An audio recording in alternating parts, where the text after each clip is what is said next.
Welcome to Savi kitchen Kannada. Special ಒಕೇಶನ್ಸ್ಗೆ ಅಥವಾ Sunday special ಆಗಿ ಈ ಫ್ರೈ ಪೀಸ್ ಬಿರಿಯಾನಿ ಒಂದ್ಸಲ ಟ್ರೈ ಮಾಡಿ ನೋಡಿ. ಯಾವ ಹೋಟೆಲ್ಗಿಂತ ಕಡಿಮೆ ಇರಲ್ಲ, ತುಂಬ ಟೇಸ್ಟಿಯಾಗಿರುತ್ತೆ. ಮಾಡೋದಕ್ಕೂ ಅಷ್ಟೇನು ಟೈಮ್ ಹಿಡಿಯೋದಿಲ್ಲ. ನಾರ್ಮಲ್ ಬಿರಿಯಾನಿಗಿಂತ ಇನ್ನೂ ಬೇಗನೆ ಮಾಡ್ಕೊಬಿಡ್ಬೋದು. ಖಂಡಿತ ಮನೇಲಂತೂ ತುಂಬಾ ಇಷ್ಟಪಟ್ಟು ತಿಂತಾರೆ. ಯಾರೆಲ್ಲ ಸಬ್ಸ್ಕ್ರೈಬ್ ಮಾಡಿಲ್ಲ ಪ್ಲೀಸ್ ಸಬ್ಸ್ಕ್ರೈಬ್ ಮಾಡಿ. ಮೊದಲಿಗೆ 2 ಗ್ಲಾಸ್ ಬಾಸುಮತಿ ರೈಸ್ನ ಚೆನ್ನಾಗಿ ತೊಳೆದು ಒಂದು ಅರ್ಧ ಗಂಟೆ ನೆನೆಯೋದಕ್ಕೆ ಬಿಡಬೇಕು. ಆರಾಮಾಗಿ 4 ಜನ ಊಟ ಮಾಡ್ಬೋದು. ಮೊದಲು ಬಗಾರ ರೈಸ್ ಮಾಡ್ಕೊಬಿಡೋಣ. ಒಂದು ಪಾತ್ರೆಗೆ 7 ರಿಂದ 8 ಸ್ಪೂನ್ ಆಗುವಷ್ಟು ಎಣ್ಣೆನ ಹಾಕ್ಕೊಂಡು 1/2 ಟೀ ಸ್ಪೂನ್ ಆಗುವಷ್ಟು ಜೀರಿಗೆ, 1/2 ಟೀ ಸ್ಪೂನ್ ಕಸ್ತೂರಿ ಮೇಥಿ, ಹಾಗೆ 2 ಪಲಾವ್ ಎಲೆ, 4 ಲವಂಗ, 4 ಕಾಳು ಮೆಣಸು, 1-2 ಇಂಚು ಚಕ್ಕೆ ಹಾಕೊಳ್ತಾ ಇದ್ದೀನಿ.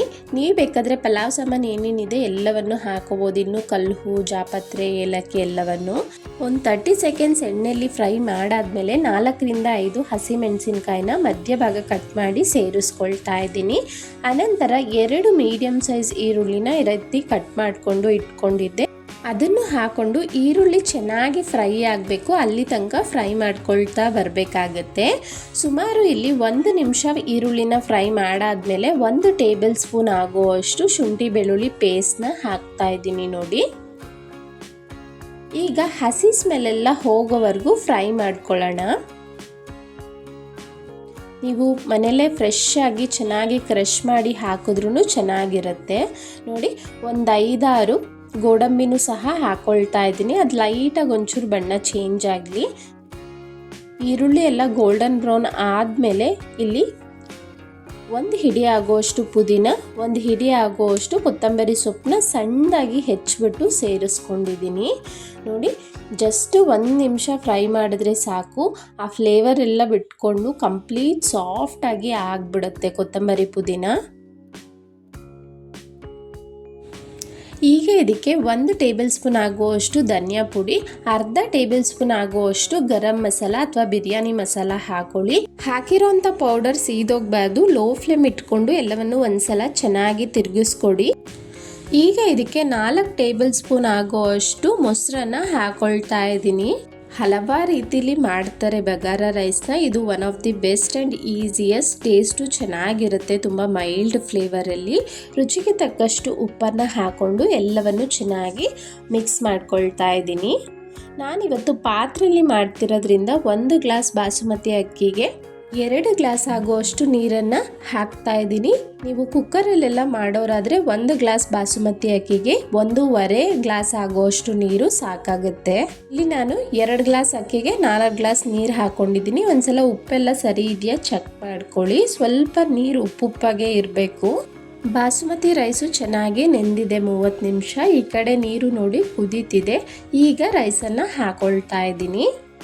ನಿಧಾನಕ್ಕೆ ಒಂದ್ಸಲ ಮಿಕ್ಸ್ ಮಾಡಿಕೊಡಿ. ನೆಂದಿರೋದ್ರಿಂದ ರೈಸ್ ಕಟ್ಟಾಗ್ಬಿಡುತ್ತೆ, ತುಂಬ ಮಿಕ್ಸ್ ಮಾಡೋಕ್ಕೆಲ್ಲ ಹೋಗಬಾರ್ದು. ಈಗ ಸ್ಟವ್ನ ಐ ಫ್ಲೇಮ್ ಇಟ್ಟು ಒಂದು 5 ನಿಮಿಷ ಚೆನ್ನಾಗಿ ಬೇಯಿಸ್ಕೊಳ್ಬೇಕಾಗುತ್ತೆ. ನೀರೆಲ್ಲ ಕಡಿಮೆ ಆಗ್ತಾ ಬರುತ್ತೆ. ಆಲ್ಮೋಸ್ಟ್ 75% 80% ಅಕ್ಕಿ ಆಲ್ರೆಡಿ ಬೆಂದೋಗಿರುತ್ತೆ ನೋಡಿ. ಈ ರೀತಿ ಕಂಪ್ಲೀಟಾಗಿ ನೀರು ಕಡಿಮೆ ಆದಮೇಲೆ ಲಿಡ್ಡನ್ನು ಕ್ಲೋಸ್ ಮಾಡಿ ಗಾಳಿ ಹೊರಗಡೆ ಹೋಗದೆ ಇರೋ ಥರ ಭಾರವಾಗಿ ಏನಾದರೂ ಇಡಿ. ಕಂಪ್ಲೀಟ್ ಲೋ ಫ್ಲೇಮಲ್ಲಿ ಒಂದು 5 ರಿಂದ 6 ನಿಮಿಷ ಬಿಟ್ಟರೆ ಉದ್ರುದ್ರಾಗಿರೋ ಅಂಥ ಟೇಸ್ಟಿ ಬಗಾರ ರೈಸ್ ರೆಡಿ ಆಗಿಬಿಡುತ್ತೆ. ನೀವು ನೋಡ್ತಿರ್ಬೋದು ಸಾಫ್ಟಾಗಿ ಉದ್ರುದ್ರಾಗಿ ತುಂಬ ಪರ್ಫೆಕ್ಟಾಗಿ ರೆಡಿ ಆಗಿದೆ. ಈಗ ಪ್ಲೇಟ್ನ ಮುಚ್ಚಿಟ್ಬಿಡಿ. ಚಿಕನ್ ಮಾಡೋವರೆಗೂ ಬಿಟ್ಟರೆ ನಿಮ್ಗೆ ಇನ್ನೂ ಉದ್ರುದ್ರಾಗಿ ತುಂಬ ಚೆನ್ನಾಗಿ ಆಗುತ್ತೆ. ಈಗ ಚಿಕನ್ ರೆಡಿ ಮಾಡ್ಕೊಳ್ಳೋಣ ಹೇಗೆ ಮಾಡೋದು ಅಂತ ನೋಡಿ. ನಾನಿಲ್ಲಿ ಪ್ಯಾನ್ಗೆ 6 ರಿಂದ 7 ಟೇಬಲ್ ಸ್ಪೂನ್ ಆಗುವಷ್ಟು ಎಣ್ಣೆ ಹಾಕೊಳ್ತಾ ಇದ್ದೀನಿ. ನೀವು ತುಪ್ಪ ಬೇಕಾದರೂ ಹಾಕ್ಕೊಳ್ಬೋದು, ತುಂಬ ಚೆನ್ನಾಗಿರುತ್ತೆ. 1-2 ಮೀಡಿಯಮ್ ಸೈಜ್ ಈರುಳ್ಳಿನ ಕಟ್ ಮಾಡಿ ಫ್ರೈ ಮಾಡ್ಕೊಳ್ತಾ ಇದ್ದೀನಿ. ನಂತರ 3 ಹಸಿಮೆಣಸಿನ್ಕಾಯಿ ಈ ರೀತಿ ಕಟ್ ಮಾಡಿ ಸೇರಿಸ್ಕೊಳ್ಳಿ. ಈರುಳ್ಳಿ ಎಲ್ಲ ಟ್ರಾನ್ಸ್ಪರೆಂಟ್ ಆಗಬೇಕು, ಆ ರೀತಿ ಫ್ರೈ ಮಾಡ್ತಾ ಬರೋಣ. ನಂತರ ಇಲ್ಲಿ 1.5 ಟೀ ಸ್ಪೂನ್ ಆಗುವಷ್ಟು ಶುಂಠಿ ಬೆಳ್ಳುಳ್ಳಿ ಪೇಸ್ಟ್ ಹಾಕ್ಕೊಳ್ತಾ ಇದ್ದೀನಿ. ಹಸಿ ಸ್ಮೆಲ್ ಹೋಗೋವರೆಗೂ ಫ್ರೈ ಮಾಡ್ಕೊಳ್ಳೋಣ. ಒಂದು ಚಿಟಿಕೆ ಅರಿಶಿನ, ಎಲ್ಲವನ್ನು ಒಂದ್ಸಲ ಚೆನ್ನಾಗಿ ಮಿಕ್ಸ್ ಮಾಡ್ಕೊಳ್ಳೋಣ. ಸುಮಾರು 2 ನಿಮಿಷ ಫ್ರೈ ಮಾಡ್ತಾ ಬಂದರೆ ಈರುಳ್ಳಿನೂ ಚೆನ್ನಾಗಿ ಫ್ರೈ ಆಗಿರುತ್ತೆ ಈ ಥರ. ಈಗ ತೊಳೆದು ಕ್ಲೀನ್ ಮಾಡಿ ಇಟ್ಕೊಂಡಿರೋ ಅಂಥ ಅರ್ಧ kg ಚಿಕನ್ನ ಹಾಕೊಳ್ತಾ ಇದ್ದೀನಿ. ನೋಡಿ, ರುಚಿಗೆ ತಕ್ಕಷ್ಟು ಉಪ್ಪನ್ನು ಹಾಕ್ಬಿಡೋಣ ಚಿಕನ್ಗೆ. ಈಗ ಹೈ ಫ್ಲೇಮಲ್ಲಿ ಒಂದು 5 ನಿಮಿಷ ಚೆನ್ನಾಗಿ ಬೇಯಿಸ್ಕೋಬೇಕು ಆ ಎಣ್ಣೆಯಲ್ಲಿ.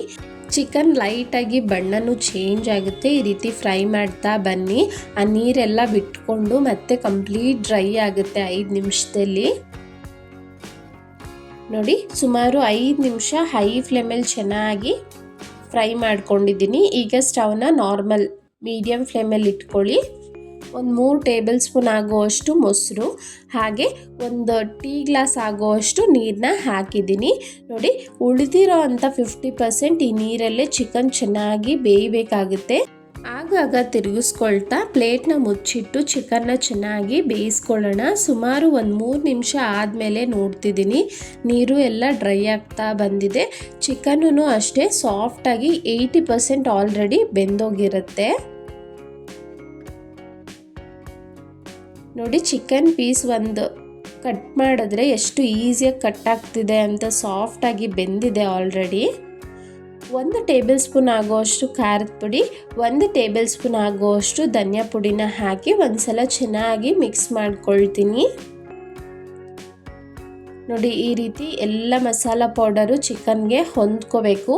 ಇದೇ ರೀತಿ 1 ರಿಂದ 2 ನಿಮಿಷ ಮಿಕ್ಸ್ ಮಾಡ್ತಾ ಬನ್ನಿ. ತುಂಬಾ ಕ್ವಿಕ್ಕಾಗಿ ಸಖತ್ ಟೇಸ್ಟಿಯಾಗಿ ರೆಡಿ ಆಗುತ್ತೆ. ಮಸಾಲೆ ರುಬ್ಬೋ ಕೆಲಸನೂ ಇರೋದಿಲ್ಲ, ತುಂಬ ಚೆನ್ನಾಗಿರುತ್ತೆ. ಒಂದ್ಸಲ ಟ್ರೈ ಮಾಡಿ. ಈಗ 1 or 2 ಟೇಬಲ್ ಸ್ಪೂನ್ ತುಪ್ಪನ ಒಂದು ಸ್ವಲ್ಪ ಹಾಕ್ಕೊಳ್ತಾ ಇದ್ದೀನಿ. ಅನಂತರ 1/2 tea spoon garam masala, 1/2 tea spoon ಜೀರಿಗೆ ಪುಡಿ, 1/4 ಟೀ ಸ್ಪೂನ್ ಆಗೋಷ್ಟು ಪೆಪ್ಪರ್ ಪುಡಿನ ಹಾಕ್ತಾ ಇದ್ದೀನಿ. ಈ ಪೌಡರ್ಸ್ ಎಲ್ಲ ಇನ್ನೇನು ಇಳಿಸ್ಬಿಡ್ತೀವಿ 2 ನಿಮಿಷದಲ್ಲಿ ಅಂದಾಗ ಹಾಕ್ಬಿಟ್ಟು ಲೋ ಫ್ಲೇಮಲ್ಲೇ ಚೆನ್ನಾಗಿ ತಿರುಗಿಸ್ಕೊಳ್ತಾ ಫ್ರೈ ಮಾಡಬೇಕು. ನೋಡಿ, 2 ನಿಮಿಷ ಆಗ್ತಿದ್ದಂತೆ ಸ್ಟವ್ನ ಆಫ್ ಮಾಡಿ ಫ್ರೆಶ್ ಆಗಿರೋ ಅಂಥ ಕಟ್ ಮಾಡಿರೋ ಅಂಥ ಕೊತ್ತಂಬರಿ ಸೊಪ್ಪು, 1-2 ಹಸಿಮೆಣಸಿನ್ಕಾಯಿ ಹಾಕಿ ಆ ಬಿಸಿಲೇ ತಿರುಗಿಸ್ಕೊಡ್ತಾ ಇದ್ದೀನಿ.